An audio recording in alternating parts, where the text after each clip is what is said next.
नमस्कार, मैं विकास और आप देख रहे हैं दैनिक सवेरा टीवी। वहीं भाजपा एकजुट होने का दावा करती है, वह जैसे ही विधानसभा प्रत्याशियों की सूची जारी होती है, वहीं पे तांता लग जाता है पार्टी छोड़ने का। आइए हमारे साथ नवदीप चावरे जी जुड़े हैं, विधानसभा के जो जिला संयोजक हैं नीलोखेड़ी से, उनसे जानने की कोशिश करते हैं कि वहीं भाजपा एकजुट होने का नारा देती है, मगर जैसे ही विधानसभा की सूची जारी होती है, वे तितर-बितर होने का कैसे क्या कारण रहा?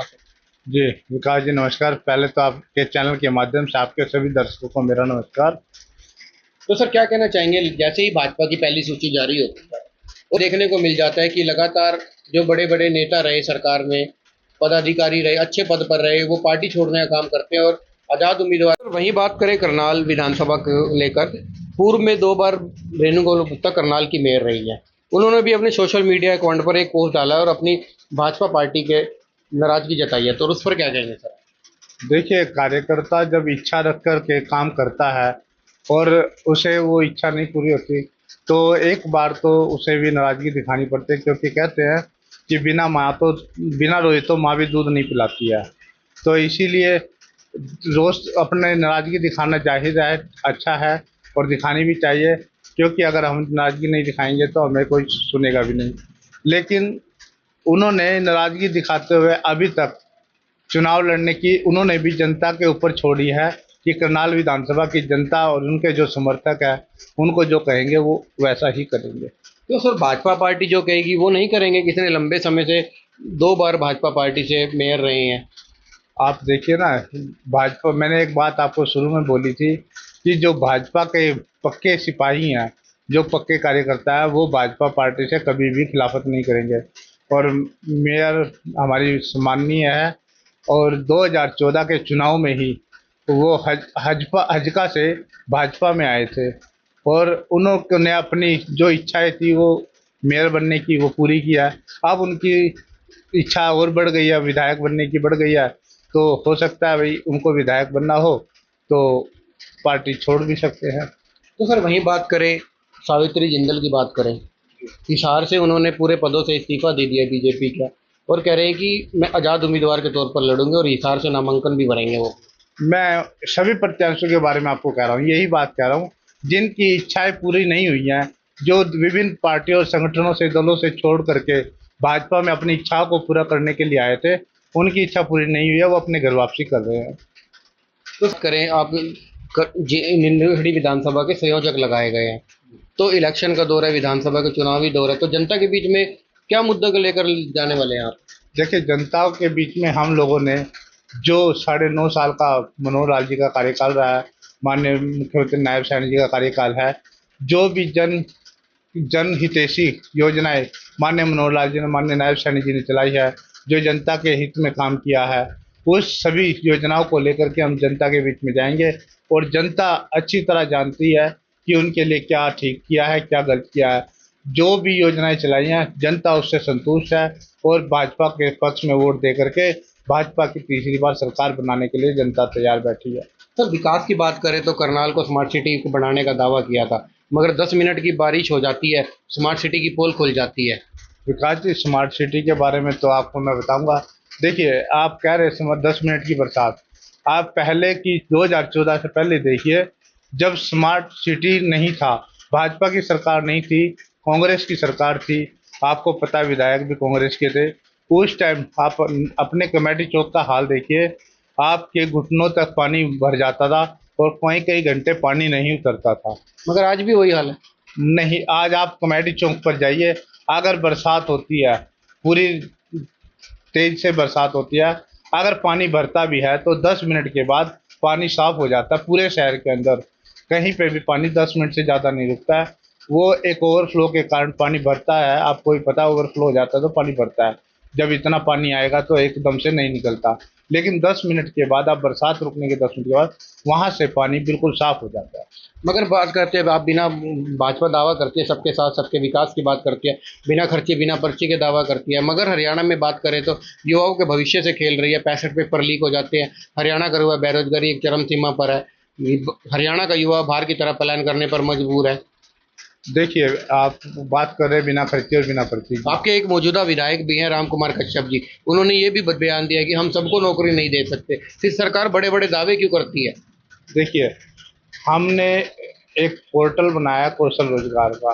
आपने देखिए 1,80,000 बच्चों को पोर्टल के माध्यम से और ग्रुप डी के माध्यम से भाजपा ने 2014 से 2019 तक नौकरियां दी है। उससे पहले का आप लक्ष्य उठा के देखिए, आप आरटी लगा के देखिए कि कौन सी सरकार में 1,80,000 से ज्यादा नौकरियां किसी भी सरकार ने दी हो। मगर भाजपा नौकरी आप सरकार ने नौकरी पोर्टल के थ्रू नौकरी लगाने का दावा, मगर क्या लगता है आपकी आपको एक से एक फिक्स अमाउंट पे कर दे, क्या उससे गुजारा होगा परिवार का? देखिए, गुजारा की बात ऐसा है, बात करो गुजारा सिलेंडर की तो करे, बिजली की करे, लगातार सरचार्ज वो चार्ज, पता नहीं क्या क्या चार्ज लगाए बीजेपी ने। पानी का बिल कर दिया, डबल कर दिया।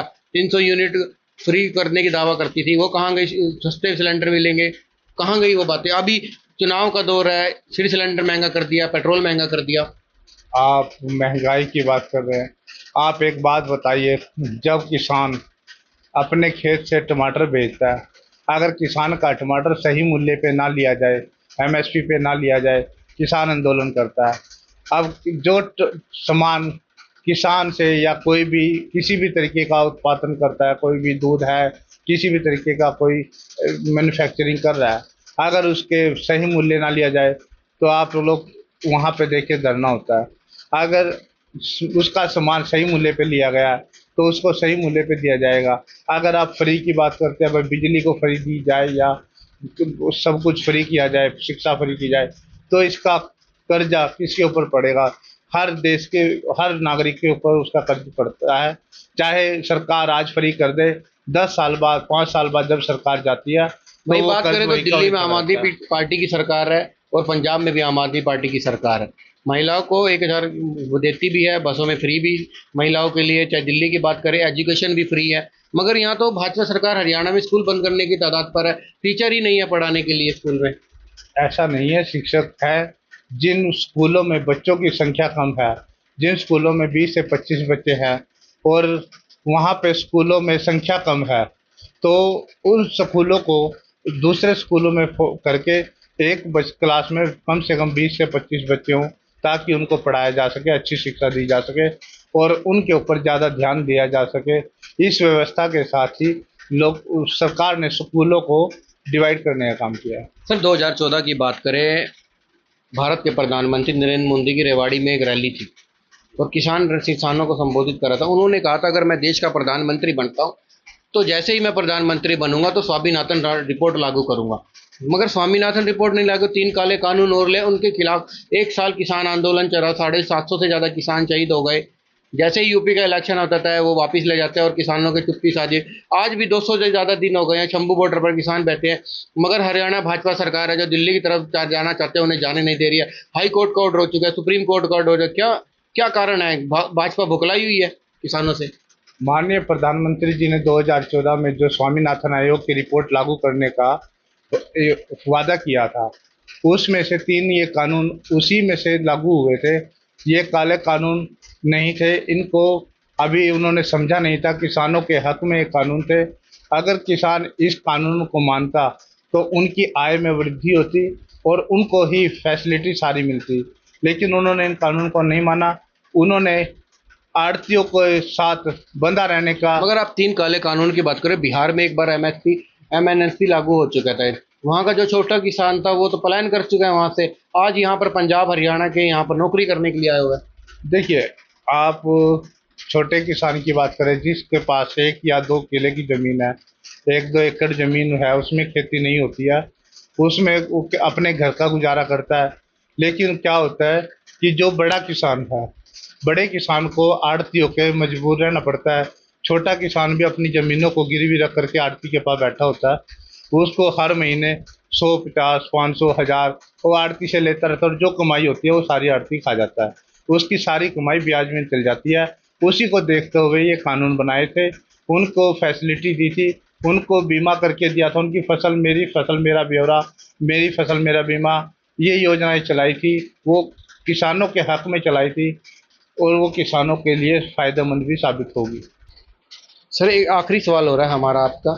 करनाल से 2 बार मेयर रही पूर्व मेयर रेणुबाला गुप्ता जी, अगर वो आज़ाद लड़ती हैं और भाजपा की टिकट पर जगमोहन आनंद जी लड़ते हैं तो आपका किसको समर्थन रहेगा? विकास जी, मैं आपको बताना चाहता हूँ, मैं 2006 में संघ से पार्टी के में आया था।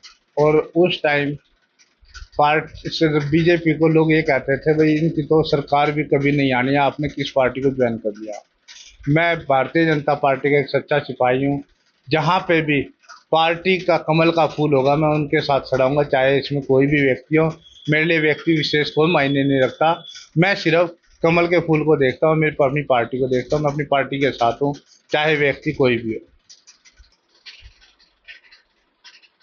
जैसा कि आपने जो नवदीप चावरिया जी है नीलोखेड़ी विधानसभा के संयोजक है, दोनों ने दावे करे हैं विकास के मुद्दों को लेकर जनता के बीच में जाएंगे और भाजपा को जिताने का काम करेंगे।